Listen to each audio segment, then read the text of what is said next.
2023 is going to be a bloody tough estate agency year for estate agents. You're going to need grit and resilience to get through it. Gayle Audley, you are an estate agency coach. How do estate agents build resilience in themselves to battle this storm that's coming?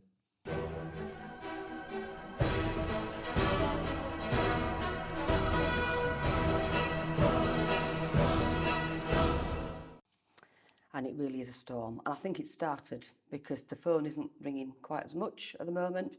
I think you'll find there's a lot of agents who have worked for the last 2 years in quite an easy market, really. Order takers. And they're going to get a shock.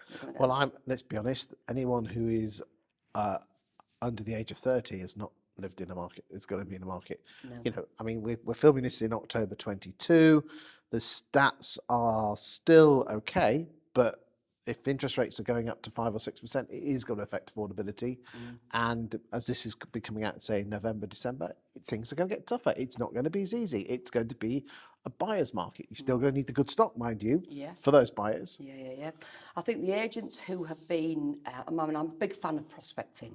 Okay, so lead generation, leads are your fuel to the economic engine, aren't they? So the agents that haven't been prospecting, that haven't got a process for prospecting, if you haven't got one, you need to be starting right now, but you should have been doing, because the agents that have been prospecting, even though through the good times, they're going to start to benefit more. Because if you think about it, I suppose the pie's going to get smaller, isn't it? Yes, it is. So the pie's getting smaller, so as an agent, you need to make sure you're getting the slice of the pie. I mean, again, a big message to you boys and girls in the estate agency land: don't worry about house prices. They're irrelevant. It's just a number. Correct. The simple fact is it's transactions. Yes. And, you know, the number of transactions is going to go down. Yes. That is a simple fact of economic life, black and white. You need a bigger slice of the pie. Yeah. So you need to be prospecting, and I bang on about this all the time with the agents that I work with. And again, some of them say, I haven't got time. Well, you're going to find yourself in a very lowly place now if you haven't actually started that process. Well, it's all about priorities, isn't it? Completely, yeah.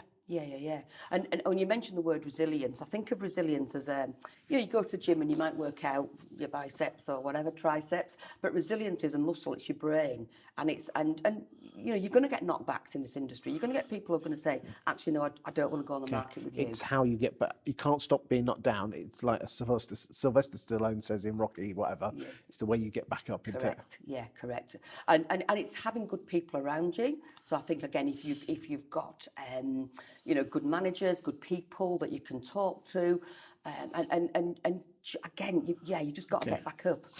I mean, if you don't mind me saying, you've been through the mill. You know, in the last 5 years, your marriage broke down. You went through cancer twice.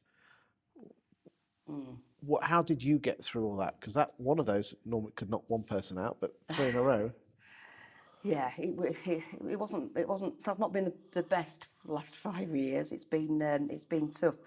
And one of the things that actually really helped me at the time was I watched a video, and it was by Sheryl Sandberg, who was the ex-CEO of Facebook, Meta, if you call it now. And if anybody doesn't know her story, a few years ago, her husband died suddenly, and obviously that was a great shock. He wasn't ill, he died suddenly. She then had 2 children, and she suddenly got to tell the children that the dad had died, which is horrific. One day she was, anyway, sort of after his death, there was an event on at one of the kids' schools, and she just broke down, and her husband, who died, was called Dave, and she said she broke down because she wanted Dave to go. And I don't know if it was a friend or somebody who was with her at the time, basically took hold of her and said, look, option A isn't available, so you just got to kick the shit out of option B. Sorry if I swear there. But that's fine. Right. And that really struck a chord with me at the time, because, like you said, my marriage imploded, cancer twice. That wasn't the path. Nobody gets married to get divorced. Nobody wants to get cancer once, let alone twice. So in the last 5 years, so to go through that, I had plan A wasn't available, so I had to kick the shit out of option B, and I just had to make sure that I was going to do the best I could do with what I'd got. And what advice would you give to someone, knowing that you've been through that journey of kicking the shit out of plan B. Yeah. What advice would you give to anyone watching this? And that could be a death, that could be health, it could be anything. What advice? We're in a lift 1 minute. What would your advice be to anyone? Because some of the people watching this probably haven't got those issues in their life now. And I'm glad they haven't. Okay, but it'd be nice to give them something in their kit bag so when the shit does hit the fan. What would your advice be? You've got a minute and a half in the lift. That's a really loaded question, and I'm not entirely sure.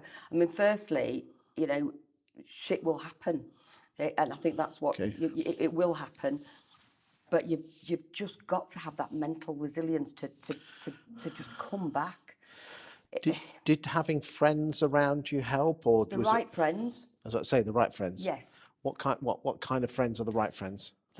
The ones who'll tell you how it is, who will literally. Do you know when I was going through my radiotherapy, one of the best things that a friend did for me is she left me some groceries on my doorstep.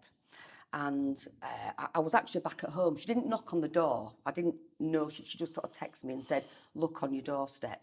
And she'd basically left me a ready-made meal, pretty much, that I could just stick in the microwave and I could just eat. So a lot of friends say, oh, call me if there's anything I can do.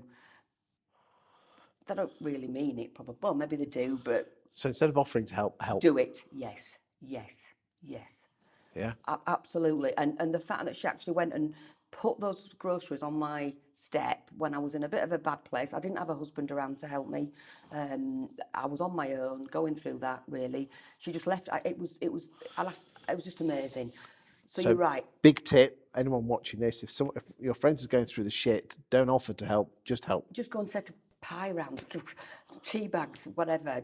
And also, I think, don't shy away from having that conversation.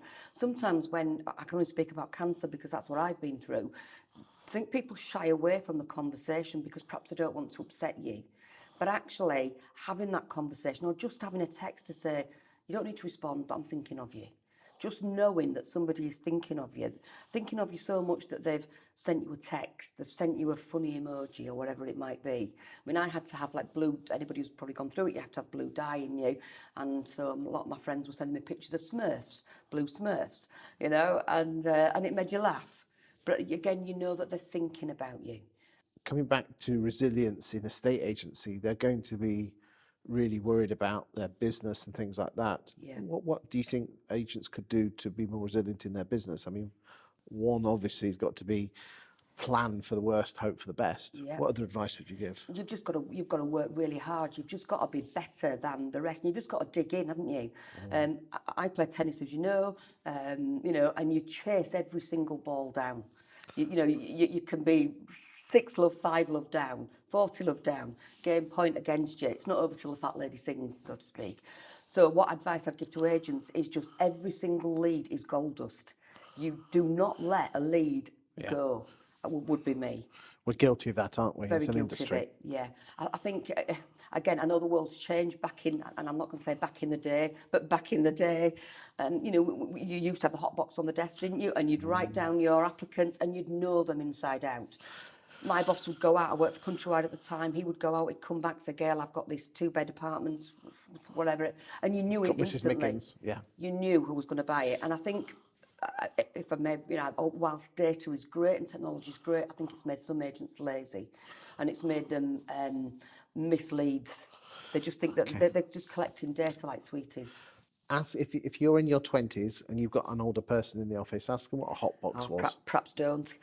Okay. No, but honestly, what you used to do is write on a card their name and address and what they were looking for, have it on your desk. Because what happens is this, and I know this sounds really simple, but it's so effective. Yeah. Is that you can pick the phone up and just say, yeah, this is for you. And we did. I'm sure we did misleads, but nowadays I think there's a lot more. We just put them into the CRM system, hit Correct. the button. Yes, and that's not selling. That's just administrating, isn't it? Yeah. So we are in a tough time now. I think lead generation is absolutely key. Do not miss a lead. Thank you for your time today, Gayle. You're very welcome. Thank you.